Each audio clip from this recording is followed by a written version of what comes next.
네, 김영환입니다. 같이 말씀 묵상하겠습니다. 고대의 소피스트 사람들은 철학자들은 지식을 가르치는 자들이었죠. 단지 지식만 가르친 것은 아니고요. 가르친 뒤에 돈을 두둑히 챙겼습니다. 소크라테스는 지혜를 가르치면서 그렇게 돈을 받는 그 소피스트들을 싫어했죠. 그러면서 뭐라고 이야기했습니까? 너 자신을 알라. 강하게 이야기했죠. 그래서 그들이 무엇을 알고 무엇을 모르는지를 계속 질문을 통해서 깨우쳐 주었고요. 결국에 소크라테스는 자신이 무엇을 모르는지 안다라는 것을 깨닫게 되었고 고백하게 되었죠.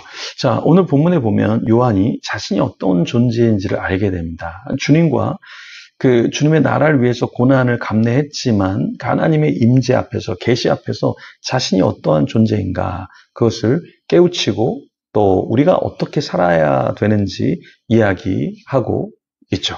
자, 9절에 보면 나 요한은 너희 형제요 예수의 환난과 나라와 참음에 동참하는 자라. 하나님의 말씀과 예수를 증언하였으므로 말미암아 반모라 하는 섬에 있었더니 요한은 왜 자신이 반모라는 섬에 있는지 알았고요. 그리고 자신의 정체성을 알았죠. 너희 형제다. 그리고 예수님의 환난과 나라, 하나님의 나라의 참음에 동참하는 자다. 그래서 하나님의 말씀과 예수님을 증언하는 자다. 이렇게 고백했습니다. 우리가 내가 어떤 존재인가를 아는 건 너무나 중요하죠. 이렇게 목회자, 선교사 중에도 내가 뭘 해야 될지 모르는 사람들이 너무 많아요. 그러니까 이것 조그마다 그만두고 저것 조그마다 그만두고. 근데 평신도 중에서도 역시 마찬가지입니다. 어떤 일을 해야 될지 모르고 시간만 낭비하고 재정만 낭비하는 경우가 너무나 많다라는 거예요. 정말 이것을 알아야 됩니다. 그러니까 누가 이걸 해라, 누가 이게 좋다, 넌 이런 존재가 돼야 돼 라는 것, 그것을 듣고 그것을 하는 게 아니라 주님이 나에게 무엇을 원하시는지 그것을 좀 알아야 한다라는 것이죠. 사도 바울은 자신이 해야 될 말, 사역, 그것을 알고서 반모섬의 유배가 되었죠. 그렇죠. 어려움에 처했습니다. 근데 이 반모섬을 보면요. 지리적, 역사적으로 보면은 섬이니까 결국에 좋진 않죠. 그렇죠? 그리스령의 도데카니사 제도의 섬에 속해 있는 곳이었고요. 작은 바위 섬이었습니다. 근데 고대 로마 시대에는 정치범, 종교범, 사회의 불순분자들을 이곳에 추방시켰는데요. 사실 안 좋은 장소지만 또 이 유배지에서 요한은 대단한 일을 하죠.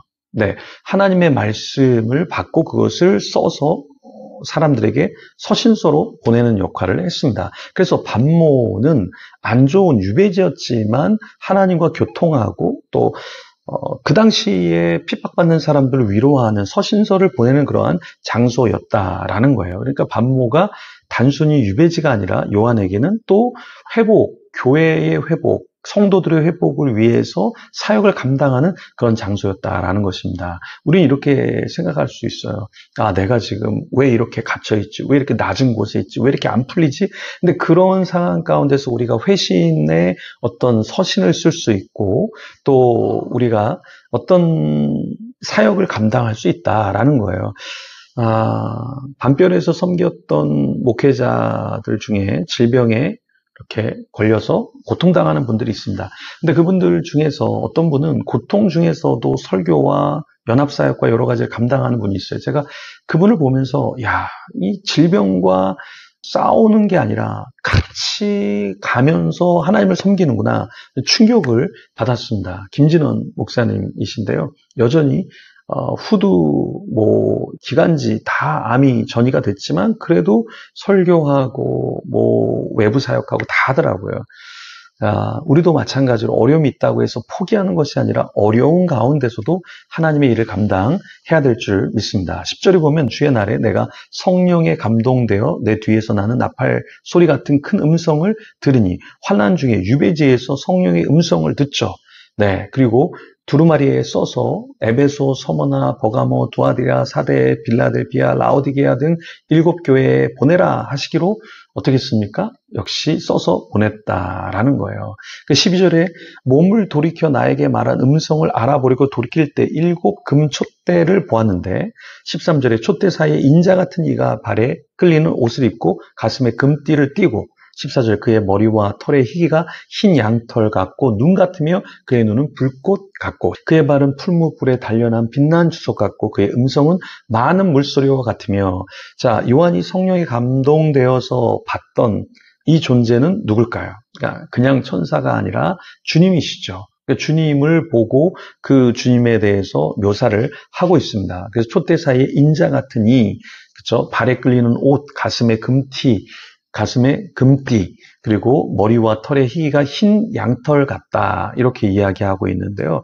자, 금띠라는 것은 대제사장의 위엄을 상징하는 것이고, 눈이 불꽃 같다라는 것은 전지적인 판단과 심판을 말하는 것이고요. 해같이 빛나는 얼굴은 예수님의 부활의 영광과 신적인 위엄을 나타내는 것이겠죠. 이렇게 예수님의 형상에 대해서 기독론적으로 보여주고 있습니다. 그러니까 사실 기독교 안에서는 거짓말하는 사람들도 많아요. 3분이라는 책이 있는데요. 콜튼이라는 아이가 아팠는데요. 맹장이 터졌는데요. 죽을 뻔했는데요. 잠시 그 병상에서 환상을 보고 천국에 갔던 이야기, 할아버지를 만났던 이야기, 천국에서. 그리고 그것을 사람들에게 이야기하면서 목사인 아빠가 적어서 책을 냈는데요. 베스트셀러가 됐는데 이게 가짜다라는 이야기가 나중에 밝혀지게 되었죠.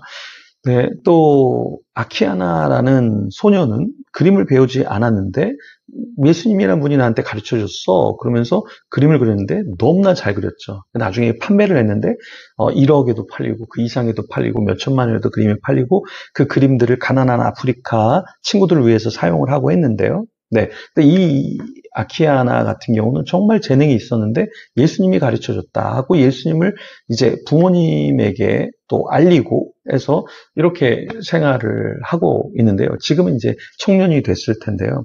이렇게 진짜 예수님을 만난 사람도 있고 가짜로 해서 돈벌이를 하는 사람도 여전히 있습니다. 근데 요한은 그 주님을 만나고 그 주님에 대해서 묘사를 했죠. 여기 7 촛대가 나오고 7 별이 나오는데 이건 7 촛대는 교회를 말하는 거고 7 별은 교회의 사자, 지도자를 의미하는 것이죠. 이렇게 요한은 환상 중에 주님을 봤고 그 주님을 드러내려고 했습니다. 근데 오늘날도 마찬가지로 주님을 이용해서 돈벌이를 하는 사람이 있고요. 또 주님의 이름에 먹칠하는 사람이 있고요. 주님의 이름 때문에 고난당하는 자가 여전히 있죠. 우리는 어떤 존재인가요? 어떻게 살아야 할까요? 유배지 같은 인생을 살지라도 주님을 드러내는 저와 여러분이 되기를 소망합니다. 그런 자 되도록 우리 기도하며 주님 앞에 나아가겠습니다.